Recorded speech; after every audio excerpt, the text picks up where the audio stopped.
kembali lagi di channel ini tentang edukasi dan pengetahuan. Ditonton videonya hingga selesai, semoga menambah wawasan kalian semua. Shall we have breakfast together?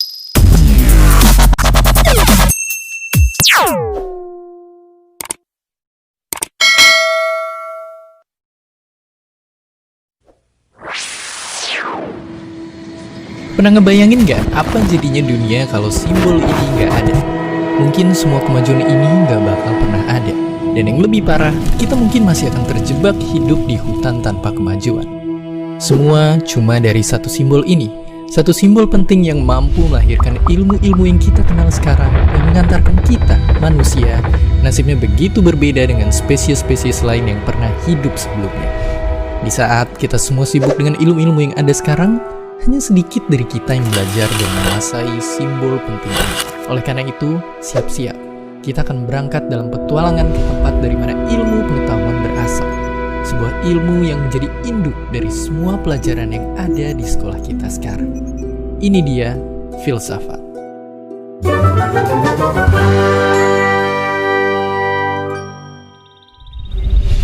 Filsafat itu singkatnya adalah ilmu tentang cara berpikir. Bayangin, cara berpikir itu adalah semacam roda gear yang bergerak di kepala kita yang mempengaruhi bagaimana kita menjalani hidup. Coba kita langsung pakai contoh. Coba kalian baca ini.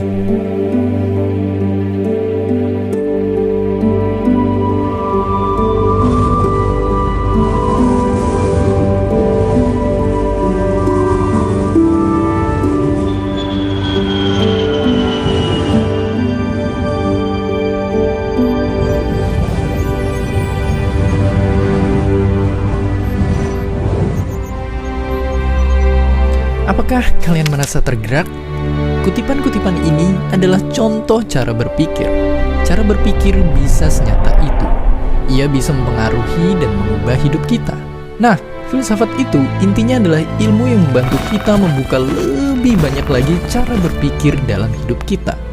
Umumnya dalam ilmu filsafat, kita pelajarin cara-cara berpikir ini dari para filsuf, pemikir, dan ilmuwan hebat dari seluruh zaman dan seluruh dunia. Tapi kita juga bisa belajar filsafat dengan coba menjawab pertanyaan-pertanyaan besar tentang hidup dan dunia. Pertanyaan-pertanyaan filosofis tentang asal-usul alam semesta melahirkan ilmu fisika. Pertanyaan tentang bagaimana cara menjalankan negara yang baik melahirkan demokrasi dan Pancasila. Pertanyaan tentang cara menjalankan pertandingan yang adil melahirkan peraturan sepak bola. Hingga pertanyaan tentang bagaimana cara hidup yang baik dan benar melahirkan pemahaman dan keyakinan. Itulah guna filsafat di dunia. Semua lahir dari pertanyaan. Dan filsafat begitu penting untuk kita pelajari karena ialah yang akan memberikan kita fondasi kuat untuk belajar ilmu-ilmu pengetahuan lainnya. Sebagai induk dari semua ilmu pengetahuan, filsafat punya sejarah yang begitu panjang. Di masa-masa awal peradaban, nenek moyang kita mencoba menjawab banyak pertanyaan besar. Dari sana, banyak cara berpikir lahir, yang kemudian disebarkan dalam bentuk kepercayaan dan pengetahuan. Tapi baru di zaman Yunani kuno, para filsuf hebat seperti Socrates, Plato, dan Aristoteles lahir. Mereka melahirkan begitu banyak cara berpikir dalam berbagai macam bidang, yang kemudian cara berpikir mereka menjadi inspirasi lahirnya dasar-dasar ilmu pengetahuan lain. Di abad pertengahan, filsafat dan agama mulai banyak beririsan. Karena kentalnya sistem kerajaan dan ajaran agama di masa itu, filsafat digunakan untuk studi agama seperti membuktikan keberadaan Tuhan. Tapi perubahan besar lalu terjadi. Dunia masuk masa Renaissance, masa di mana terjadi pergerakan masyarakat untuk mengaktifkan diri kembali di bidang politik, budaya, hingga ilmu pengetahuan, yang kemudian menginspirasi pesatnya kemajuan masa setelahnya mendorong terobosan cara berpikir di berbagai macam bidang yang hingga hari ini melahirkan ilmu-ilmu pengetahuan kita sekarang. Banyak anggapan belajar filsafat itu bikin kita jadi tidak beragama dan gila. Padahal tidaklah begitu. Ada seorang ilmuwan cemerlang Indonesia bernama Al-Makin dan dia adalah ahli filsafat. Tapi meskipun belajar filsafat, saat kecil ia justru besar di pesantren hingga ia besar ke madrasah. Di sana teks-teks kuno Arab hingga Yunani ia lahap semasa sekolah. hingga akhirnya itulah yang membuat ia jatuh cinta dengan filsafat yang selalu bertanya secara mendalam dan kritis. Kecintaannya pada filsafat membawa Al-Makin berkelana jauh hingga ke Kanada dan Jerman.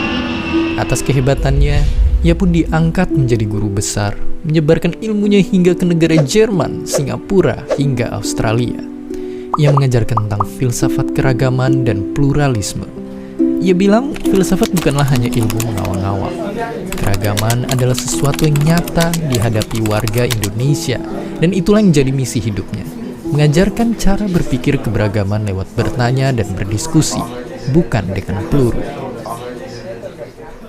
Ada alasan kenapa gelar tertinggi dalam pendidikan dinamakan PhD. Karena untuk mengingatkan pada dunia, sepintar-pintarnya seseorang di suatu bidang untuk kesana, ia pasti juga mempelajari filsafat sebagai fondasi ilmunya. Oleh karena itu, sekalipun filsafat jarang diajarkan di sekolah, bawalah semangat untuk terus berani bertanya. Beberapa orang mungkin akan jengkel dan bahkan memusuhi kalian. Tapi begitulah nasib para filsuf yang berani bertanya. Pada akhirnya, mereka pun menang dan orang kagum akan rasa ingin tahu mereka. Makanya, jika kalian adalah orang-orang yang suka berani bertanya akan hal-hal besar dan mendalam, jangan takut untuk mulai mempelajari filsafat. Lalu, bisa jadi profesi apa dengan filsafat di masa depan? Jika melihat sekarang, contohnya kalian bisa menjadi seperti para politikus hebat di Inggris dengan segala kemajuannya yang terkenal mereka mendalami jurusan filsafat. Kalian pun bisa jadi seperti Al-Makin, menjadi akademisi yang menyebarkan ilmunya demi kebaikan. Nyatanya, mempelajari suatu bidang atau jurusan itu jangan pernah terpaku pada bisa jadi apa atau profesi. Kenapa begitu? Karena pendidikan itu harusnya membangun diri kalian untuk siap menghadapi masa depan, bukan hari ini. Satu hal yang pasti, profesi dan pekerjaan itu sepanjang zaman akan terus berubah. Saat sekolah, mungkin bermimpi jadi pilot itu sangat keren. Tapi kalian akan lulus dan hidup di masa depan di mana mungkin profesi pilot sudah tidak ada lagi. Dan banyak profesi hari ini yang beberapa tahun lalu bahkan belum ada sama sekali. Makanya kebanyakan orang tua dan teman akan menyarankan kalian untuk memilih bidang ilmu yang profesinya jelas. Tapi ingat, itu untuk hari ini, bukan masa depan. Makanya solusinya adalah ingat bahwa pendidikan dan semua pelajaran ini adalah semacam senjata yang kalian akan gunakan untuk bertahan di masa depan. Apapun profesi yang akan lahir dan dibutuhkan di masa depan, dengan modal senjata kalian harus mampu beradaptasi. Dan itulah yang terjadi kepada orang-orang hebat lulusan filsafat ini. Karena fakta pahitnya, dunia hari ini mungkin tak lagi membutuhkan banyak profesi filsuf seperti Socrates. Tapi dengan modal senjata filsafat yang mereka pelajari, mereka beradaptasi ke profesi lain yang dibutuhkan dunia hari ini. Jadi, jangan pernah membatasi diri kalian bisa jadi apa hanya karena jurusan atau bidang yang kalian pilih. Justru, jadikanlah jurusan atau bidang yang kalian pilih menjadi modal senjata untuk kalian bisa beradaptasi jadi apa saja di masa depan. Karena sekali lagi ingatlah, terlepas dari semua ilmu pengetahuan yang dilahirkan filsafat, tujuan besar dari filsafat sendiri sebenarnya ada pada arti di balik namanya, philo dan sophi. Sudah terlalu banyak orang pintar di dunia ini, namun ingat, banyak juga dari mereka menggunakan ilmunya untuk hal yang tidak baik. Dengan pegangan filsafat, yang kalian tuju adalah bisa membuka diri dengan lebih banyak cara berpikir, dan ujungnya tak hanya jadi orang yang pintar, tapi juga membuat kita bisa menjalani hidup lebih baik dan lebih bijak. Itulah dia filsafat, sang induk dari ilmu pengetahuan. Rasa ingin tahu manusia akan pertanyaan-pertanyaan besar hidup dan dunia. Yang dari pertanyaan kemudian melahirkan logika yang menjadi matematika, sebuah alat untuk mengukur semua hal di alam semesta. Yang itu kemudian menginspirasi lahirnya metode saintifik, mencari tahu kebenaran lewat bukti tentang asal-usul alam semesta hingga bagaimana ia bekerja.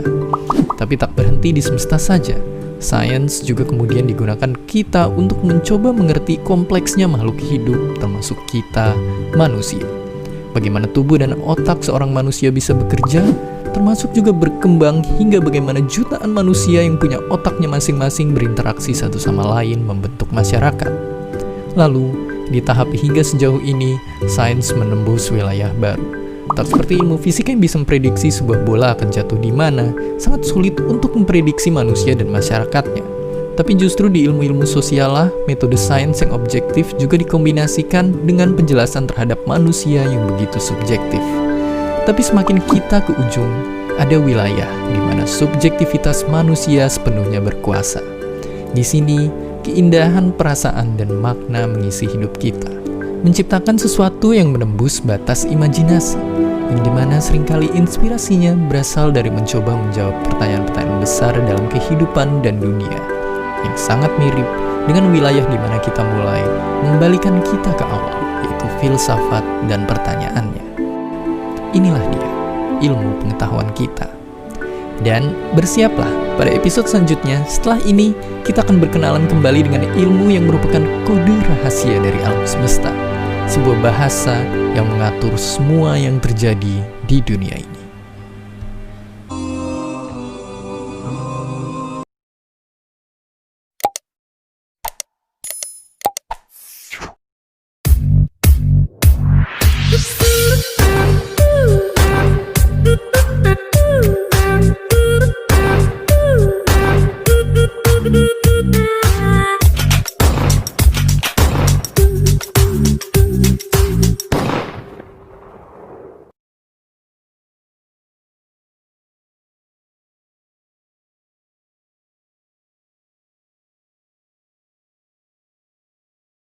Ciao.